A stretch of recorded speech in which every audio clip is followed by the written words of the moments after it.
नमस्कार मित्रांनो. तर लाखात एक आमचा दादा या मालिकेत आपल्याला असं बघायला मिळतंय की मकर संक्रांतीनिमित्त डॅडींच्या घरी खूप छान मोठा हळदी कुंकवाचा कार्यक्रम ठेवलेला असतो. गावातल्या सगळ्या बायका तिथे येत असतात आणि तुळजाने ठरवलेलं असतं की आज काही झालं तरी सगळ्या गावासमोर शत्रू यांचा खरा चेहरा आणायचा.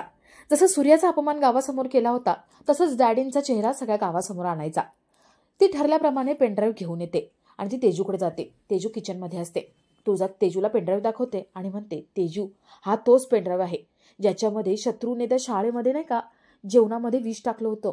त्याच्यामध्ये सगळं सीसीटीव्ही फुटेज आले आणि हे मी आज सगळ्यांसमोर दाखवणार आहे. तुळजा तेजूला हे सगळं सांगते आणि हे सगळं शत्रू लपून ऐकत असतो.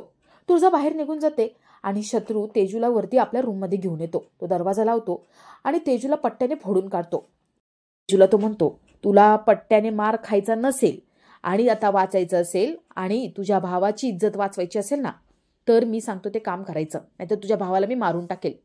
तेजू विचारते, काय करायचंय? शत्रू म्हणतो, तुळजाने मगाशी तुला तो पेनड्राईव्ह दाखवला होता, आता जायचं तिच्याकडे, लाडी गोडी लावायची आणि तो पेनड्राईव्ह घेऊन यायचा. तो पेनड्राईव्ह तू जर घेऊन आली तर ठीक, नाही तर तुझ्या भावाचं काही खरं नाही, त्याचा इथंच मुर्दा पाडेन मी. तेजू घाबरते. ती म्हणते, हो मी सगळं करायला तयार आहे. तेजू विचार करते की आता तुळजाकडून पेनड्राईव्ह कसा आणायचा. आता तुळजाने ही जी काही चूक केली आहे त्यामुळे खरंच तेजू पेनड्राईव्ह घेऊन येईल का सगळ्यांसमोर शत्रू डॅडी यांचा खरा चेहरा आणेल हे बघण्यासारखं असेल. तुम्हाला या मालिकेबद्दल काय वाटतंय ते कमेंट करून नक्की कळवा आणि हा व्हिडिओ बघितल्याबद्दल थँक्यू.